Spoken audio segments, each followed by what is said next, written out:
Ebola Chrono Plus avec Bar Mohamed.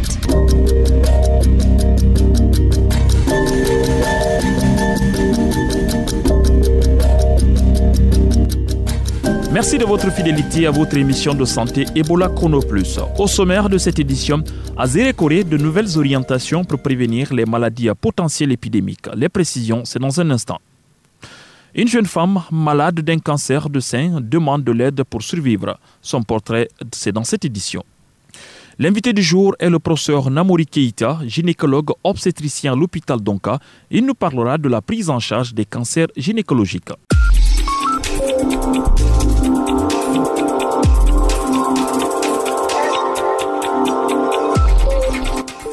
Bonjour à tous. Pour la première fois, des drépanocytaires guinéens vont être gratuitement opérés en Guinée. C'est une initiative de l'ONG Guinée Solidarité qui a fait venir 2 spécialistes sénégalais à cet effet.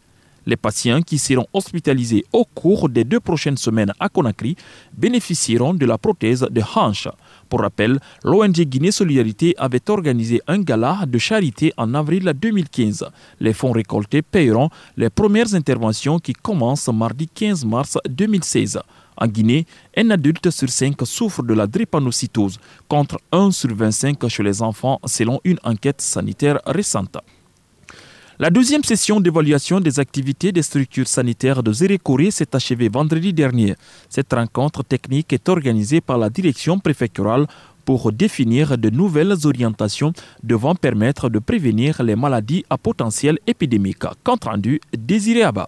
Cette rencontre comporte 2 objectifs: évaluer les activités développées et les performances des structures de santé des secteurs publics et privés de Zérékoré et surtout identifier les problèmes, les contraintes. Il s'agit aussi de se doter de nouvelles orientations qui permettraient de prévenir et contrôler les maladies dans la région. Le docteur Adrien Kissi est le chef de projet d'appui à la santé de Zérékoré, PASA. Nous sommes donc très heureux d'avoir vu que tout le monde se remet au travail pour penser que Ebola est une pathologie, est une épidémie, c'est vrai, mais ce n'est qu'une épidémie parmi tant d'autres qui nous guettent. Et que notre rôle comme agent de santé, c'est de lutter contre tout cela et pas lutter seulement contre Ebola. Pour la directrice préfectorale de la santé de Zérékoré, le docteur Sokotero, les chefs de centre de santé doivent appliquer toute orientation du comité technique afin d'éviter toute autre maladie épidémique. Tout ce que je demande aux chefs de santé, c'est d'appliquer les recommandations du CTPS, que vraiment nous améliorons nos conditions de travail. Et je leur demande dès aujourd'hui d'appliquer la PCI dans les structures sanitaires pour éviter ce qui nous est arrivé sur la maladie à virus Ebola. Boniface Bogomo, chef de centre de santé de Sokoura, s'engage à appliquer ses recommandations avec son personnel et sa communauté. Avec les recommandations issues des rapports synthèse, nous allons essayer de mettre ça en application, en collaboration avec la communauté.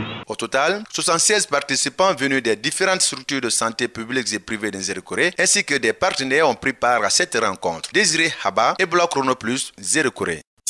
Mohamed Koma, Ebola Chrono Plus, Conakry. Asmaou Diallo, Ebola Chrono Plus, Kindia. Sidibé Kondé, Ebola Chrono Plus, Boki. Korkaba, Ebola Chrono Plus, Labi. Alexis Collier, Ebola Chrono Plus, Gekebi. Suivez toute l'actualité dans votre bulletin d'information. En Guinée, chaque mois, plus de 80 femmes développent un cancer du sein, selon des statistiques de l'unité de cancérologie de CHU de Donka. C'est le cas de Mawa Kamara, une jeune femme malade de cancer du sein depuis 2 ans et demi. Son état de santé est critique. Désespérée, elle demande de l'aide pour survivre. Son portrait avec Sidi Bekondé. Mawa Kamara est âgée de 38 ans. Depuis bientôt 3 ans, elle souffre de cancer du sein. C'est son sein droit qui est atteint. Selon elle, les premiers signes de la maladie se sont manifestés pendant qu'elle était nourrice. Mais elle ne savait pas qu'il s'agissait de cancer et se livre à l'indigénat. C'est en allaitant mon enfant qu'il a roté. Depuis ce jour, mon sein a commencé à me faire très mal. J'ai donc décidé d'aller à l'indigénat. Là, des vieilles m'ont proposé des remèdes qui ne m'ont pas soulagée. Je ne dormais pas la nuit parce que j'avais toujours très mal et donc je pleurais beaucoup. À cause de la persistance des douleurs, Mawa Kamara comprend finalement qu'il lui faut consulter un médecin. C'est alors que le diagnostic révèle le cancer du sein. J'ai commencé par Ignasdine, mais c'est à Donka qu'on m'a annoncé la triste nouvelle. J'ai crié ce jour et je n'ai pas dormi de toute la nuit. La maladie découverte, Mawa Kamara doit se soigner, mais le traitement coûte trop cher pour elle. 2 ans durant, elle a suivi des traitements au CHU de Donka, mais aujourd'hui, elle a dû interrompre faute de moyens. Alitée à la maison, elle crie au secours. Je ne vais plus à l'hôpital parce que quand tu vas à Donka, si tu n'as pas d'argent, les médecins ne te regardent même pas. Regardez, mes seins sont encerclés de plaies. Le sang coule même la nuit. Je n'arrive pas à dormir jusqu'au matin. Je ne fais que pleurer. Et puis, la même douleur se répercute sur mes pieds. Quand je me couche, j'ai du mal à me tourner, à me lever et aussi j'ai des problèmes pour m'asseoir. Aïba Kamara, sa sœur aînée, est très inquiète du sort de Mawa. Depuis, elle a frappé à plusieurs portes, mais en vain. Nous avons été même à la fondation de la première dame. Nous avons remis le dossier médical à Tanti Poupon. Elle nous a demandé de retourner à Donka pour faire la facture totale des médicaments qu'on a achetés pour nous rembourser. Nous l'avons fait. Le total fait 26 millions. Mais jusqu'aujourd'hui, on n'a rien reçu. Dans la famille de Mawa, située au quartier de Sonfonia, c'est la tristesse, la désolation et le désespoir. Sidibé Kondé, Ebola Chrono Plus, Conakry. Nous venons d'écouter le témoignage de cette femme qui souffre de cancer de sein, une maladie très répandue. Korkaba, quelles peuvent être les causes du cancer de sein? Les causes exactes du cancer du sein ne sont pas très bien connues. Toutefois, les recherches ont permis d'identifier certains facteurs favorisant sa survenue. Parmi ces facteurs, on a d'abord l'âge, parce que le risque général de développer un cancer du sein augmente avec l'âge. Les antécédents familiaux aussi, au premier et au deuxième degré. C'est-à-dire si votre mère ou votre sœur a développé un cancer du sein, vous pouvez aussi être à risque. Et il y a aussi l'apparition précoce des premières règles ou encore une ménopause tardive. Une fille qui entre très tôt dans la puberté ou une femme qui retarde à entrer dans la ménopause peuvent aussi être à risque de développer un cancer du sein. Il y a aussi une première grossesse tardive ou l'absence même de grossesse. Une femme qui n'a jamais eu une grossesse ou une femme qui est restée pendant longtemps avant d'avoir sa première grossesse est aussi à risque de développer un cancer du sein. Et à cela s'ajoute la prise à long terme d'un traitement hormonal substitutif au cours de la ménopause. Mais des études scientifiques quand même laissent à penser que par rapport aux femmes n'ayant jamais pris la pilule, le risque est légèrement plus élevé quand la prise de la pilule est jusqu'à 10 ans après l'arrêt de la prise de la pilule. Il y a aussi le surpoids. Le fait d'avoir une mauvaise alimentation, le manque d'activité sportive, la consommation d'alcool ou de tabac, tout ceci nuit à la santé en général, mais également peut augmenter le risque d'avoir un cancer. Et à cela, on peut aussi ajouter des antécédents cancéreux chez la femme elle-même, principalement le cancer des ovaires. Une femme qui a déjà eu un cancer des ovaires est aussi à risque de développer un cancer du sein. Et comment peut-on savoir qu'une femme a le cancer du sein? Quels sont les symptômes? Bon, les symptômes du cancer du sein ne sont pas forcément visibles, mais ils peuvent être détectés en palpant le sein. Quand vous le touchez, comme ça, vous le palpez.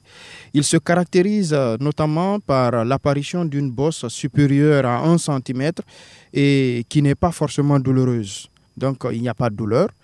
Le sein peut aussi changer inhabituellement de grosseur ou de forme. Et le mamelon peut se rétracter vers l'intérieur et il est possible de constater des écoulements spontanés provenant de celui-ci. Et la femme peut également détecter une fossette ou une ride creusant la surface du sein. Mais donc, dès l'apparition d'un de ces signes, il est important d'aller consulter rapidement un médecin. Et grâce à un examen clinique, le médecin va établir un premier diagnostic qui sera ensuite confirmé par ce qu'on appelle une mammographie. Merci Korkaba pour toutes ces précisions. Pour toutes vos questions sur Ebola ou la santé, appelez-nous au 624 19 78 64. Pause musicale avec le chanteur belge Stromae. Il nous chante contre le cancer. Écoutez et on se retrouve juste après. Mais oui, on se connaît bien. T'as même voulu te faire ma mère, hein? T'as commencé par ses seins, et puis du poumon à mon père, tu t'en souviens?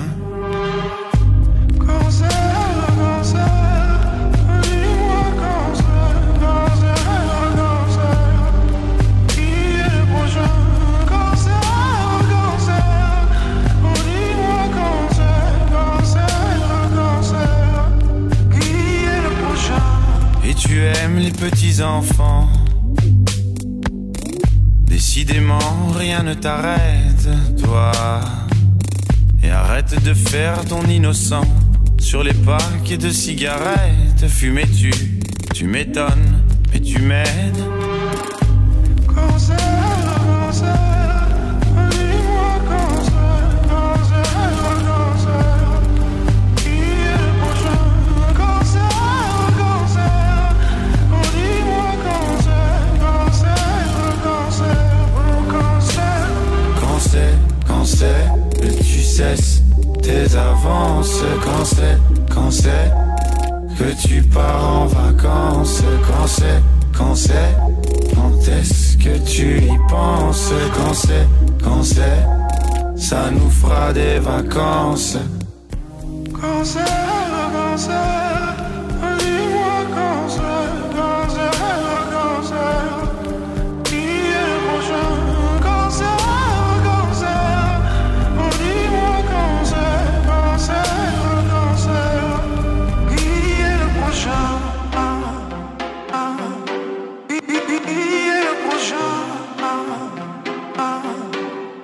Qui est le prochain?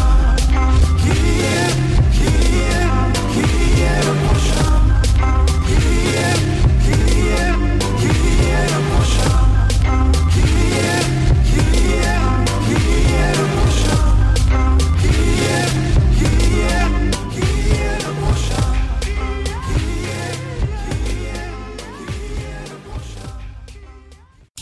Ebola Chrono Plus, l'invité du jour. Chaque année, en Guinée, des femmes sont atteintes d'un cancer du sein ou du col de l'utérus. Plus que tout autre, ces cancers féminins peuvent être prévenus grâce à un dépistage de régulier. Pour en savoir plus, j'ai rencontré le professeur Namouri Keïta, gynécologue obstétricien à l'hôpital d'Onka. Le cancer du col, par exemple, et le cancer du foie peuvent être prévenus en partie par la vaccination. Il existe le vaccin contre l'hépatite B, qui est l'une des raisons de la survenue du cancer du foie, qui est intégré dans le programme national de vaccination de notre pays. Donc il suffit d'aller dans un laboratoire, faire un test pour savoir qu'on n'a jamais été en contact avec le virus de l'hépatite B et se faire vacciner et faire vacciner sa famille. Pour le cancer du col de l'utérus, il y a le vaccin contre le virus qui est responsable de ce cancer, qui est le virus du papillome humain. Est-ce que la vaccination peut prévenir le cancer? Oui, la vaccination peut prévenir le cancer du col de l'utérus et le cancer du foie. Seulement les deux? Pour le moment, oui. Il n'y a pas pour le moment de vaccin contre le cancer du sein? Parce que le cancer du sein n'est pas un cancer lié à un virus. S'il y a la prévention primaire, forcément qu'il y a la autre forme de prévention aussi. Exactement. Est-ce qu'on peut le savoir, cette autre forme de prévention? Bien entendu. Cette prévention secondaire consiste à dépister les états précancéreux ou à détecter la maladie à un stade très précoce qui permette de dispenser un traitement qui n'est pas très invasif et ainsi obtenir la guérison de la maladie. Elles sont nombreuses, les femmes qui ont le cancer de sein, le cancer du col de l'utérus. Est-ce qu'il peut espérer guérir de cette maladie? Bien entendu, si elles sont vues précocement. Le seul problème dans notre pays, c'est que seul le traitement chirurgical existe actuellement et d'avoir la possibilité d'un traitement hormonal. Quand elles ont le cancer du col de l'utérus, il est possible d'avoir la chirurgie. Mais cela sera fonction du stade. Mais docteur, dites-moi, comment on peut vivre mieux avec son cancer? Expliquer à quoi la personne peut s'attendre en matière de traitement. On utilisera beaucoup l'aide des personnes formées pour discuter avec les patients, pour les aider à mieux comprendre leur maladie. Et pour les personnes qui ont peu de moyens, il est important aussi de leur apporter une aide sociale. Dans la plupart des pays maintenant, je ne dirais pas la recommandation, mais le souhait, en tout cas de ceux qui interviennent dans le domaine du cancer, c'est de mettre en place un centre anti-cancéreux qui comporte tous ces volets, depuis le dépistage, qui doit être fait même dans les communes les plus éloignées du pays, mais sous la supervision ou la coordination d'une équipe, jusqu'aux soins palliatifs. Et dans ce centre, il pourrait y avoir tout l'équipement nécessaire pour assurer cette prise en charge de la population. Est-ce que c'est le cas de votre centre ici? Ce n'est pas le cas malheureusement parce que nous n'avons pas beaucoup de moyens. Nous n'effectuons qu'une infime partie de notre travail. Sur l'ensemble du territoire national, quels sont les endroits ou quel est l'endroit le mieux indiqué pour dépister le cancer? C'est de se rendre dans une structure de santé. Pourquoi? Quelle que soit la structure de santé à laquelle vous vous rendrez, s'ils ne sont pas capables de faire le dépistage, ils vous indiqueront là où vous devez aller pour s'occuper de cette pathologie particulière chez vous. Et c'est ça l'intérêt d'aller dans les structures de santé. C'était le professeur Namouri Keïta, gynécologue obstétricien à l'hôpital d'Anka. Ebola Chrono Plus, à vous la parole. À présent, place aux questions des auditeurs avec vous, Sidibé Kondé. Bonjour. Bonjour Mohamed Ba, nous avons encore reçu par message des questions posées par des auditeurs. Voici le contenu du premier message. Salut, je me nomme Mamadou Belaba, je souffre de rhumatisme, je veux connaître ses causes. Alors pour vous satisfaire Monsieur Ba, écoutez la réponse du docteur Ben Youssouf Keïta, il est notre consultant. Le rhumatisme, d'abord, c'est des douleurs articulaires et c'est dû généralement à une complication, généralement d'une infection oropharyngée. C'est-à-dire, soit vous avez eu des maux de dents, des caries dentaires que vous n'avez pas bien soignés, ou vous avez eu des maux de gorge, surtout les angines de gorge, vous n'avez pas bien soigné, et cela est dû à une bactérie qu'on appelle staphylocoque bêta-hémolytique. Cette staphylocoque produit une substance qui a pour prédilection d'attaquer surtout les articulations et le cœur. À la fin, il provoque une insuffisance cardiaque à travers une valvulopathie. Passons maintenant au second message envoyé par Ramata Yula de Mafereya. Pourquoi tous les bébés ont la maladie qu'on appelle Makuru? Non, ce n'est pas tous les enfants qui l'ont. C'est selon le milieu dans lequel vit l'enfant. Makuru, c'est une infection staphylococcique dermatologique. Si un enfant vit dans un milieu où il y a la promiscuité, où l'hygiène n'est pas de rigueur, c'est clair qu'il va avoir une infection de la peau qui se traduit effectivement par ces pustules qu'on appelle communément Makuru. Ce n'est pas tous les enfants qui ont ça. Les enfants dans des familles qui vivent dans des conditions hygiéniques idéales n'ont jamais de Makuru. C'est-à-dire n'ont jamais d'infection de la peau staphylococcique. Merci docteur pour ces précisions. Le 624 19 78 64 est le numéro sur lequel vous pouvez nous exprimer vos inquiétudes sur la santé. Au revoir. Merci Sidibé Kondé. Ebola Chrono Plus, c'est terminé pour aujourd'hui. Pour réécouter cette émission sur YouTube, tapez Ebola Chrono Plus suivi de la date de l'émission. La rédaction en chef est assurée par Afu Amata, la technique Mamadou Kone, assisté de Kabine Sano. Ici, derrière le micro, Ba Mohamed. Merci de nous avoir suivis. Au revoir et à la prochaine.